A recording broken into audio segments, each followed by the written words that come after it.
नमस्कार दोस्तों, मैं हूं श्रीकांत और आज मैं आपके लिए लेकर आया हूं UP board class 12th English poetry की 10वीं और अंतिम poem the song of the free, जिसके लेखक हैं स्वामी विवेकानंद। इस कविता में स्वामी जी ने बताया है कि जीवन अनेक कष्टों से भरा हुआ है, हमें इन कष्टों से घबराना नहीं है, भगवान पर विश्वास रखना है तथा निरंतर प्रयास करते हुए अपने कर्तव्य लक्ष्य की ओर बढ़ते रहना है। यही इस कविता की मुख्य शिक्षा है। तो आइए इस कविता को पढ़ते हैं और आनंद लेते हैं।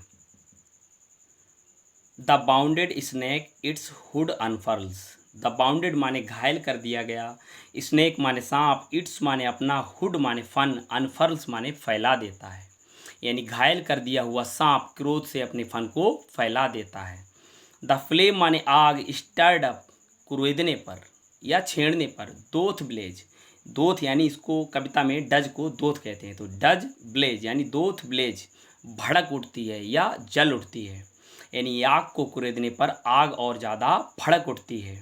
The desert air resounds the calls of heart struck lions rage. The desert माने रेगिस्तान, ईयर माने हवा, रिसाउंड्स माने गूंज जाती है। द कॉल्स, कॉल्स माने पुकारना या बुलाना, लेकिन यहाँ पर हम कहेंगे दहाड़। ऑफ माने की, हार्ट स्ट्रक, हार्ट माने हृदय होता है, तो हार्ट स्ट्रक दोनों शब्द मिलकर यहाँ पर हम कहेंगे बहुत ज़्यादा घायल। लॉइंस माने शेर की या शेर का, रेज माने क्रोध। यानी शेर के बहुत ज़्यादा घायल, शेर के क्रोधित होने पर उसकी दहाड़ से रेगिस्तान की हवा भी गूंज जाती है। क्योंकि जो रेगिस्तान होता है वो सुनसान निर्जन होता है, बिल्कुल शांत उसकी हवा होती है, लेकिन जब शेर घायल होता है, जब वो दहाड़ता है, तो उसकी दहाड़ से रेगिस्तान की हवा भी रिसाउंड्स यानी गूंज जाती है, कॉल्स यानी दहाड़ से। यानी इन 4 लाइनों में कवि कहने का प्रयास कर रहा है कि अगर किसी के ऊपर विपत्ति आती है तो विपत्ति में वो भागता नहीं है, बल्कि वो उसका सामना करता है। जैसे इन 4 लाइनों में बताया गया कि सांप के घायल होने पर सांप भागता नहीं है, बल्कि वो अपने फल को फैला लेता है। आग जब हम उसको कुरेदते हैं, उसमें डंडा डालते हैं, कुछ डालते हैं, तो वो आग जो है और तेज जल उठती है। ऐसे ही जब शेर घायल होता है तो वो दहाड़ता है, तो उसकी दहाड़ से हवा भी गूंज, रेगिस्तान की हवा भी गूंज जाती है। ऐसे ही मनुष्य को जो है, जब उस पर विपत्ति आती है तो उसे घबराना नहीं चाहिए, बल्कि उसका हिम्मत से सामना करना चाहिए। अगला स्टैंजा देखते हैं। The cloud puts fourth it's deluge strength. The the cloud means होता है बादल, पुट्स माने रखता है, फोर्थ माने सामने या आगे, तो पुट फोर्थ माने यहाँ पर हम कहेंगे प्रस्तुत करता है। इट्स माने अपना, डेल्यूज, डेल्यूज माने बाढ़, स्ट्रेंथ माने शक्ति। When lightning cleaves its breast, when माने जब, लाइटनिंग माने होता है बिजली, बिजली की चमक, क्लीव्स माने चीर देती है, इट्स माने उसका, ब्रेस्ट माने सीना या छाती।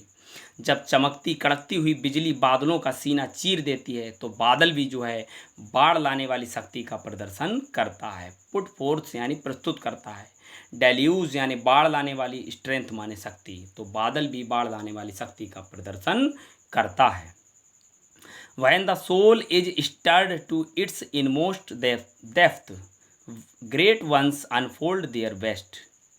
वैन माने जब, द सोल माने आत्मा, इज माने है, स्टर्ड छेड़ दी जाती या कुरेदी जाती, टू इट्स माने उसकी, इनमोस्ट माने सबसे ज़्यादा, डेप्थ माने गहराई, ग्रेट वंस माने महान व्यक्ति, अनफोल्ड, अनफोल्ड माने उद्घाटन करते हैं यानी प्रदर्शन करते हैं, देयर माने अपनी या उनकी, बेस्ट माने सर्वोत्तम या सबसे अच्छी।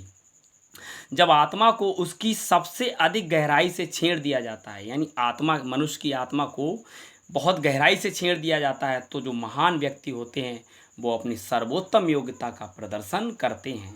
देयर बेस्ट मतलब सर्वोत्तम योग्यता का, अनफोल्ड यानी प्रदर्शन करते हैं।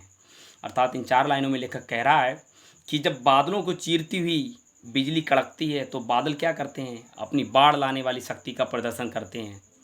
और जब किसी व्यक्ति की आत्मा को अगर झकझोर दिया जाता है उसकी गहराई से, तो उसमें जो महान व्यक्ति होते हैं, तब वो क्या करते हैं, वो भयभीत नहीं होते हैं, बल्कि अपनी सर्वोत्तम योग्यता का प्रदर्शन करते हैं। अगला स्टैंजा देखते हैं। Let eyes grow dim and heart grow faint and friendship fail and love betray. Let माने दो, आइस माने आँखों को, ग्रो डिम धुंधला हो जाने, ग्रो माने उगना या पैदा होना होता है, यहाँ पर हम कहेंगे ग्रो डिम धुंधला हो जाने।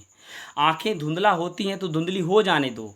एंड माने और, हार्ट माने हृदय, ग्रो माने होता है, फेंट माने दुर्बल, अगर दिल यानी हृदय कमज़ोर होता है तो होने दो। एंड माने और, फ्रेंडशिप माने मित्रता, फेल माने असफल, एंड माने और, लव माने प्यार, बिट्रे माने धोखा मिलना। यानी अगर मित्रता तुम्हारी असफल होती है तो असफल होने दो, प्यार में धोखा मिलता है तो मिलने दो। Let fate its 100 horror send and clotted darkness block the way. Let माने दो, फेट माने होता है भाग्य, इट्स माने अपना, 100 माने सैकड़ों, हॉरर्स माने भय, सेंड माने भेजता है, एंड माने और, क्लॉटेड माने घना, डार्कनेस माने अंधेरा, ब्लॉक माने बंद करता है, रोकता है, द वे माने रास्ता। अगर भाग्य तुम्हारे सामने हजारों मुसीबतें, हॉरर्स माने भय, भय मतलब मुसीबतें, अगर भाग्य तुम्हारे सामने हजारों मुसीबतें भेजता है तो भेजने दो। घना अंधेरा, क्लॉटेड डार्कनेस, घना अंधेरा, घना अंधेरा तुम्हारा रास्ता रोकता है तो रोकने दो, इसकी परवाह मत करो। यानी लेखक इनमें कह रहा है कि अगर तुम्हारी आंखें धुंधली होती हैं तो हो जाने दो, हृदय दुर्बल कमज़ोर होता है तो होने दो, मित्रता में असफलता मिलती है तो मिलने दो, प्यार में धोखा मिलता है तो मिलने दो, भाग्य में चाहे सैकड़ों मुसीबतें तुम्हारे लिखी हैं तो उनको आने दो, घना अंधेरा तुम्हारा रास्ता रोकता है रोकने दो, लेकिन फिर भी तुम अपने पथ से रुको मत। यही इस 4 लाइनों में कवि कहना चाहता है। अगला स्टैंजा देखते हैं। And nature wear one angry frown to crush you out. And माने और, नेचर माने प्रकृति, वर एंग्री माने गुस्सा हो जाए, वन फ्राउन, वन मतलब एक, यहाँ पर हम कहेंगे व्यक्ति, फ्राउन माने भ्रुकुटी चढ़ा ले, फ्राउन मीन्स भ्रुकुटी चढ़ाना, टू क्रश आउट, क्रश और आउट दोनों को मिलकर हम यहाँ पर कहेंगे नष्ट करने के लिए, यू माने तुम्हें, यदि तुम्हें नष्ट करने के लिए प्रकृति अपनी भ्रुकुटियों को चढ़ा ले, एंड माने और, नेचर वन यानी प्रकृति, वर एंग्री माने गुस्सा हो जाए, फ्राउन मीन्स भ्रुकुटी चढ़ा ले, टू क्रश आउट माने नष्ट करने के लिए, यू माने तुम्हें, यदि प्रकृति तुम्हें नष्ट करने के लिए अपनी भ्रुकुटियों को चढ़ाती है तो चढ़ाने दो।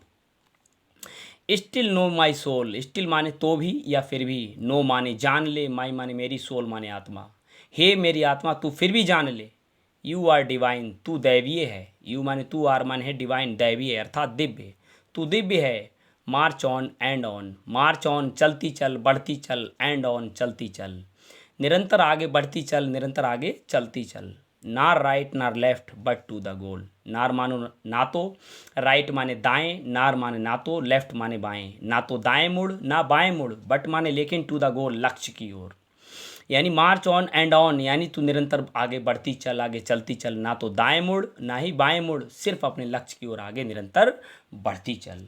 यानी इन 4 लाइनों में लेखक कह रहा है कि प्रकृति अगर तुम्हें मिटाने के लिए अपनी शक्ति पूरी लगा दे, वो तुल जाए, चाहे अपनी भ्रुकुटियों को चढ़ा ले, लेकिन तुम्हें जो है विचल नहीं होना है, विचलित नहीं होना है। हे आत्मा तू सुन ले, तू दिव्य है, आत्मा दिव्य है, तो आत्मा दिव्य है इसलिए तुम्हारे अंदर दैवी तत्व है, तुम अब निरंतर आगे बढ़ते चलो, ना बाएं देखो ना दाएं देखो, ना तो यानी कहने का मतलब यहाँ पर ये है ना इन मुसीबतों को देखो ना ही दुनिया के झंझटों में पड़ो, तुम निरंतर आगे बढ़ते चलो, अपने लक्ष्य पर ध्यान दो, बट टू द गोल, सिर्फ अपने लक्ष्य पर ध्यान दो और निरंतर आगे बढ़ते चलो। आई होप ये कविता आपको अच्छी लगी होगी, अगर अच्छी लगी हो तो लाइक करें, शेयर करें और हमें प्रेरित करें और हमारे चैनल को सब्सक्राइब करें। और मैं उन अपने दर्शकों से भी कहना चाहूँगा जो प्रतीक्षा कर रहे हैं ग्रामर और ट्रांसलेशन की वीडियोस का, जैसे ही हमारी इंटरमीडिएट और हाई स्कूल के ये लिटरेचर्स और पोएम्स की वीडियोस ख़त्म होती हैं, हम अब फिर से वही ग्रामर और ट्रांसलेशन की वीडियो डालना चालू करेंगे। तो हमारे साथ बने रहें और इंतज़ार करें अच्छी इंग्लिश सीखने का। आई होप आज की ये वीडियो आपको पसंद आई होगी। तो मिलते हैं अगले वीडियो में नए टॉपिक नए लेसन के साथ, तब तक के लिए keep watching my channel get knowledge. जय हिंद।